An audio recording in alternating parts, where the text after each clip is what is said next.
Hello विद्यार्थियों, Saraswati coaching centre by Rahul sir में आपका हार्दिक स्वागत है। आज के अपने एजुकेशनल वीडियो नंबर 24 और क्लास 12 की बायोलॉजी में जो है लेक्चर नंबर 7 को लेकर के उपस्थित हैं। आज के इस लेक्चर में हमारा जो सबसे महत्वपूर्ण टॉपिक है वो टॉपिक ये है कि अगर जंतुओं में श्वासोच्छ्वास की क्रिया हो रही है तो क्या होता है श्वासोच्छ्वास। और फिर अगला टॉपिक इसी में ये जुड़ा हुआ है, श्वासोच्छ्वास और श्वसन के बीच क्या अंतर है। आज का हमारा सबसे इंपॉर्टेंट टॉपिक यही रहेगा। तो आइए हम इसे स्टार्ट करते हैं। ध्यान दीजिए। तो सबसे पहले हम ये कहानी शुरू करते हैं श्वासोच्छ्वास से, श्वासोच्छ्वास से।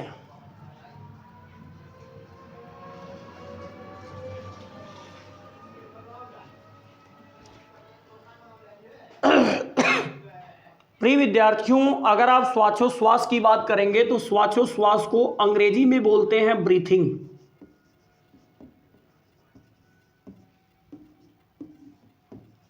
ब्रीथिंग। विद्यार्थियों, श्वासोच्छ्वास क्या होता है? वायुमंडल से शुद्ध वायु को फेफड़े में पहुंचाना,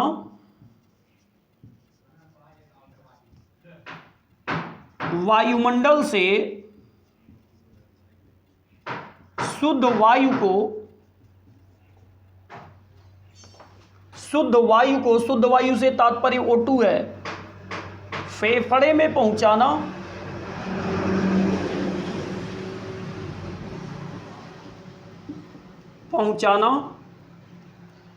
और फेफड़े से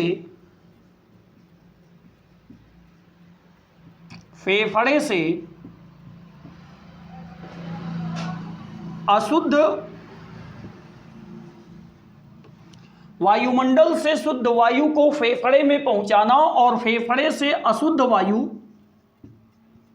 मतलब CO2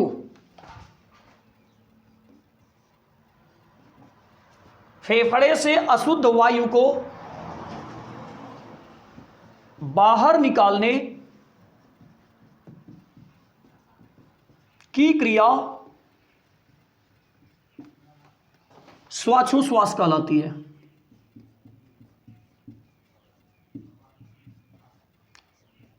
श्वासोच्छ्वास कहलाती है।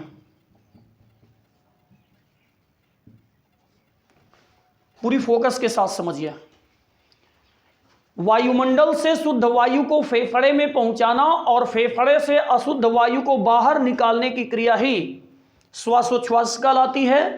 जहां तक आप समझ पाए होंगे, प्रकाश संश्लेषण और श्वसन मैंने पहले पढ़ा दिया है। तो शुद्ध वायु से तात्पर्य O2 से है और अशुद्ध वायु से तात्पर्य कार्बन डाइऑक्साइड से है।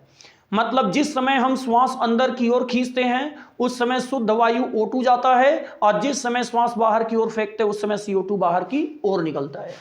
तो वायुमंडल से शुद्ध वायु को फेफड़े में पहुंचाना और फेफड़े से अशुद्ध वायु को बाहर की ओर निकालने की जो क्रिया है यह श्वासोच्छ्वास है।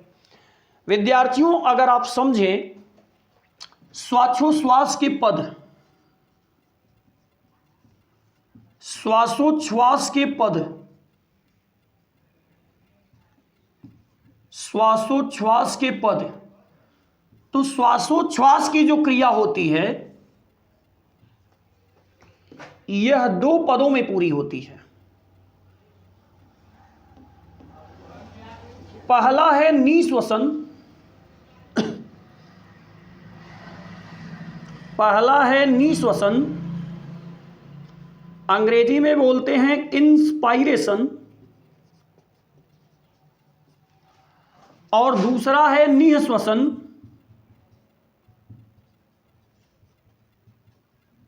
निःश्वसन अंग्रेजी है एक्सपायरेशन।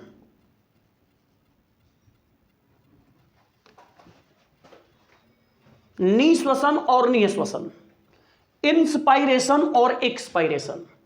आइए इसको समझते हैं, क्या है इंस्पायरेशन और क्या है एक्सपायरेशन। निःश्वसन की जो क्रिया होती है विद्यार्थियों, निःश्वसन की क्रिया, इस क्रियाविधि में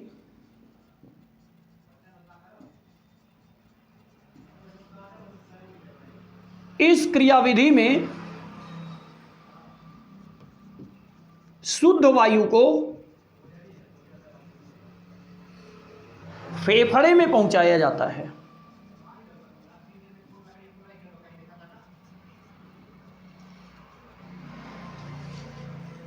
फेफड़े में पहुंचाया जाता है। इस क्रियाविधि में शुद्ध वायु को फेफड़े में पहुंचाया जाता है। इस क्रियाविधि में अशुद्ध वायु को फेफड़े से बाहर निकाला जाता है।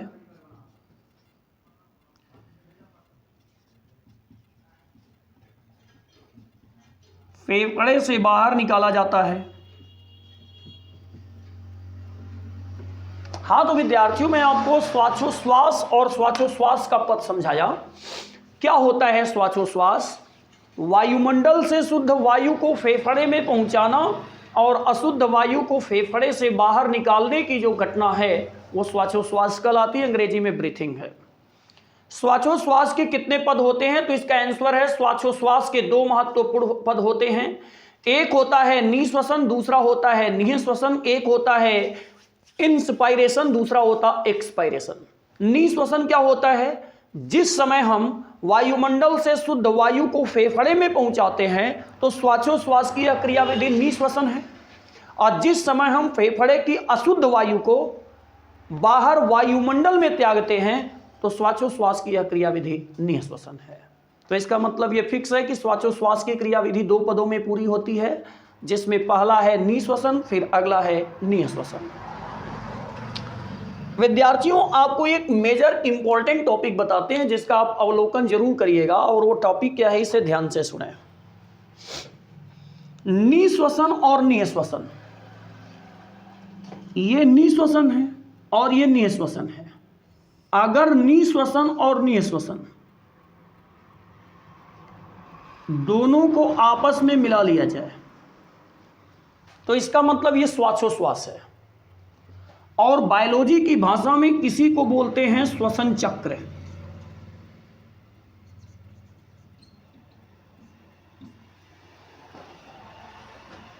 एक बार, कितनी बार? एक बार निःश्वसन और एक बार निःश्वसन।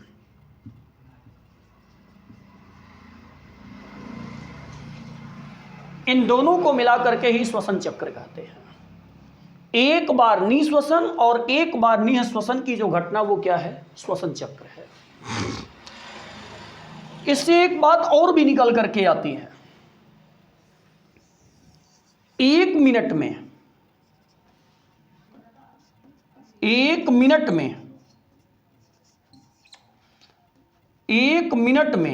जितनी बार निःश्वसन होता है, एक मिनट में जितनी बार निःश्वसन होता है उसे श्वसन दर कहते हैं। उसे श्वसन दर कहते हैं। एक मिनट में जितनी बार निःश्वसन होता है, एक मिनट में जितनी बार निःश्वसन होता है, एक मिनट में जितनी बार निःश्वसन होता है उसे श्वसन दर कहते हैं। और अगर विद्यार्थियों इस पे विचार करो तो सामान्य व्यक्तियों में जो इसकी माप होती है वो 12 से 15 बार प्रति मिनट होता है। 12 से 15 बार प्रति मिनट होता है। सामान्य व्यक्ति में विश्रामावस्था में यह माप 12 से 15 बार प्रति मिनट होता है। अर्थात एक सामान्य व्यक्ति विश्रामावस्था में 12 से 15 बार प्रति मिनट निःश्वसन करता है, अर्थात शुद्ध वायु को फेफड़े में पहुंचाता है। शुद्ध वायु को फेफड़े में पहुंचाता है। विद्यार्थियों, वृद्धों में या कड़ी मेहनत कर देने पर यह श्वसन दर बढ़ जाती है और बच्चों में श्वसन दर पहले से ही ज्यादा होती है। निःश्वसन और निःश्वसन, एक बार निःश्वसन एक बार निःश्वसन, दोनों को आपस में मिला दो तो यह श्वसन चक्र है। यह श्वसन चक्र है। लेकिन एक मिनट में जितनी बार निःश्वसन होता है, एक मिनट में जितनी बार निःश्वसन होता है, अर्थात शुद्ध वायु को फेफड़े में पहुंचाया जाता है, उसे श्वसन दर कहते हैं। विश्राम अवस्था में सामान्य व्यक्तियों में हमारा 12 से 15 बार प्रति मिनट होता है, अर्थात सामान्य रूप में एक स्वस्थ व्यक्ति जो है 1 मिनट में 12 से 15 बार शुद्ध वायु को फेफड़े में पहुंचाता है। विद्यार्थियों, ये श्वासोश्वास की व्याख्या रही है। आगे हम पहुंचते हैं श्वासोश्वास और श्वसन में अंतर। तो अगला स्टेप है श्वासोश्वास और श्वसन में अंतर। अगर आप श्वासोश्वास को देखें तो श्वासोच्छ्वास को अंग्रेजी में हम लोग ब्रीथिंग बोल रहे हैं,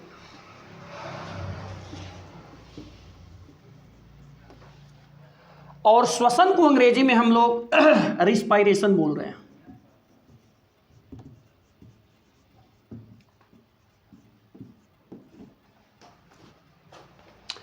विद्यार्थियों, अगर आप पहले पॉइंट पे फोकस करो ना, पहले पॉइंट पे, तो श्वासोच्छ्वास की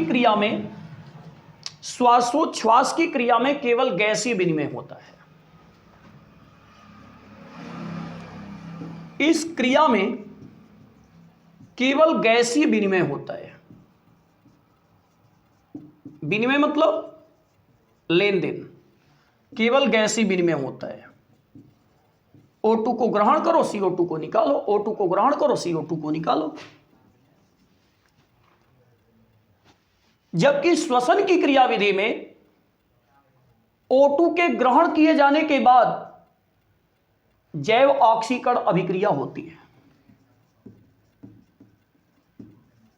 इस क्रिया में O2 के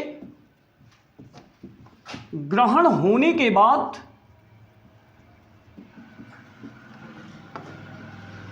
जैव ऑक्सीकरण अभिक्रिया होती है।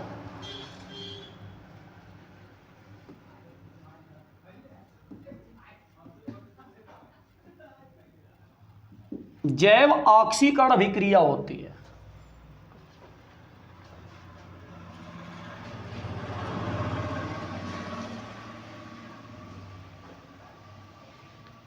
जैव ऑक्सीकरण अभिक्रिया होती है।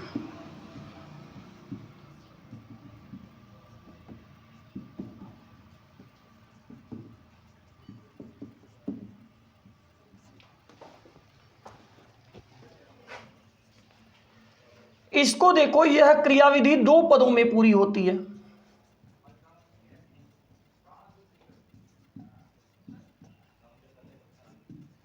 दो पदों में पूरी होती है, मतलब एक बार निश्वसन फिर निश्वसन, और ये क्रियाविधि केवल एक ही पद में पूरी होती है।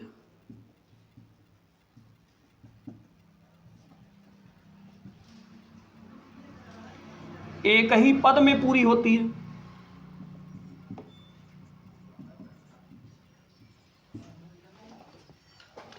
विद्यार्थियों, इस क्रिया के लिए किसी एंजाइम की आवश्यकता नहीं होती है।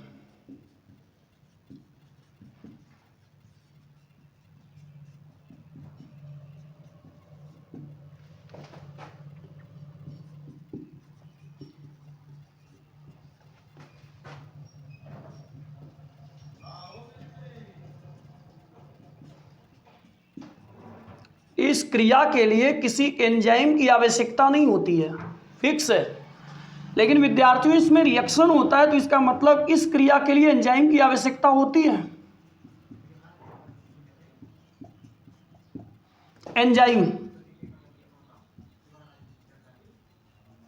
एंजाइम को हिंदी में विद्यार्थियों विकर कहते हैं।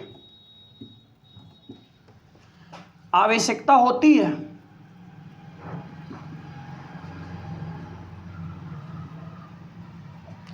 विद्यार्थियों, अगर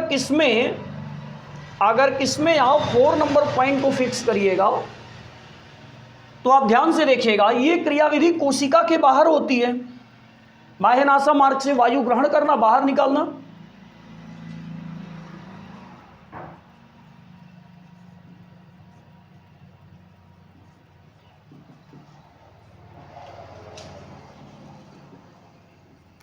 लेकिन इसको अगर देखो तो यह क्रिया कोशिका के भीतर होती है।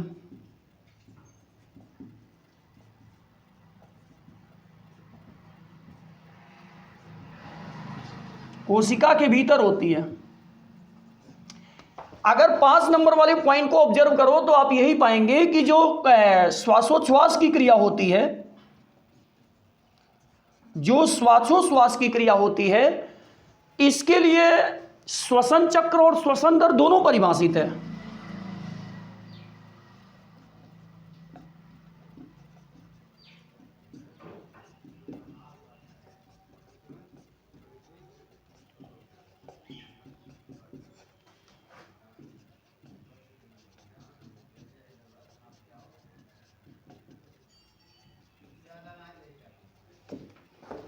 लेकिन जो श्वसन की क्रिया है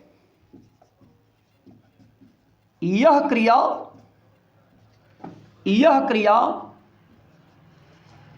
श्वसन चक्र या मत करिए, वह करिए श्वसन दर किसी के लिए परिभाषित नहीं है।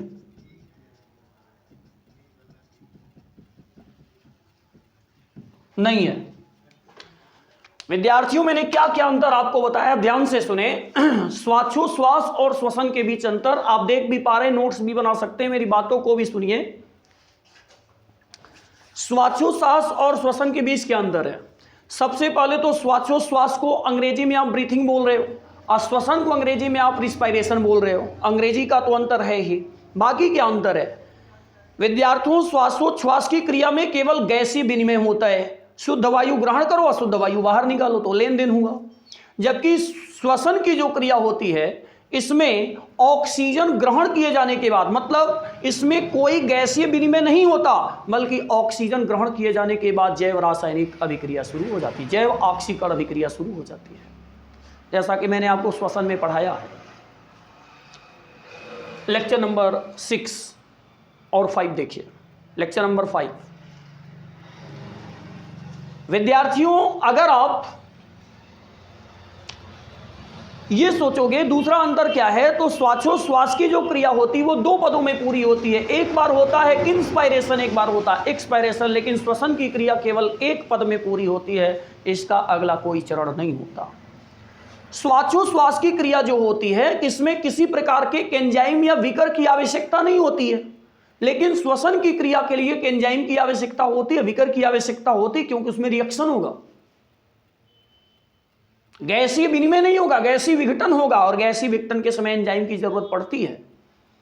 अगले स्टेप पे अगर आप फोकस करें, श्वासोच्छ्वास की क्रिया कोशिका के बाहर होती है। कोशिका माने सेल के बाहर होगी।